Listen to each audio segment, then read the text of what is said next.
Who you love changes you as you grow, and so should your standards, boundaries, and expectations. Today I'm here with my cousin, and her name is Brittany, and we're going to talk about how our lives changed from our relationships through our 20s, 30s, and 40s. Join us on this journey. In your 20s, let's just face it, you're not just finding yourself or finding love, you're losing yourself, and you're also losing things that you had no clue. And then that can become a process to elevate you into your 20s.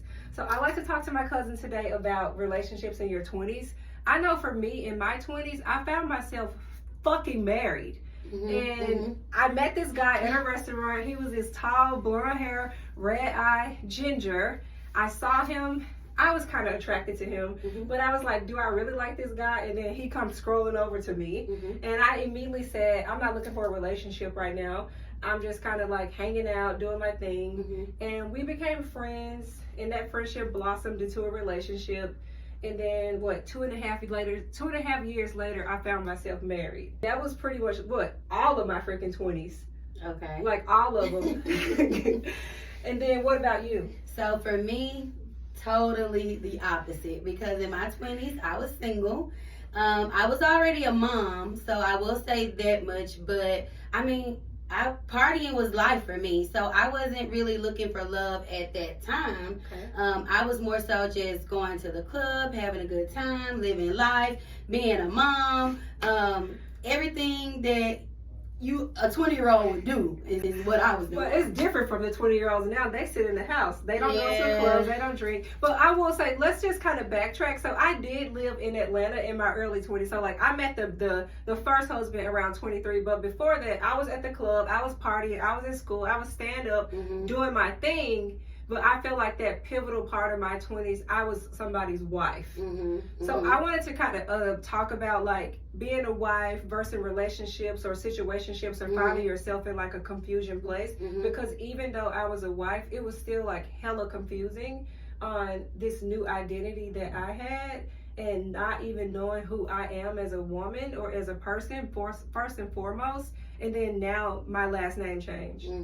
It was kind of a gut punch. I think it took me like 6-7 years to even like accept that part. I didn't even change my last name. I was still Fisher.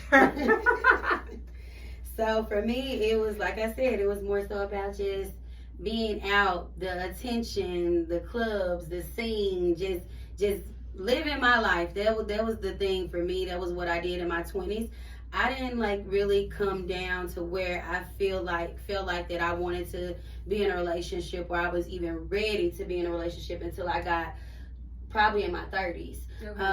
Sometimes I feel like I probably messed over my soulmate. Oh, why do you feel like that? Because I feel like that what I did in my past, you know what I'm saying, I probably met him, and at the time I wasn't ready to settle down or something like that. So if I did meet my soulmate back in that time when I was in my 20s, then 9 times out of 10, I feel like I was the total opposite. I was what's that Drake song, Miss Ready to Get Married and Hello? I'm like, I'm somebody's wife out here. I don't know who wife I am, but who first, the highest bidder can get this girl. And I did that. But I want to talk about like situationships. So I do feel like when I was like on the hunt of like trying to be somebody's wife in like my Atlanta days, I dated a few professional athletes. And I found myself in a situationship at one time where I thought that this guy, he was like my ultimate type, 6 foot, 6 figures plus, big house,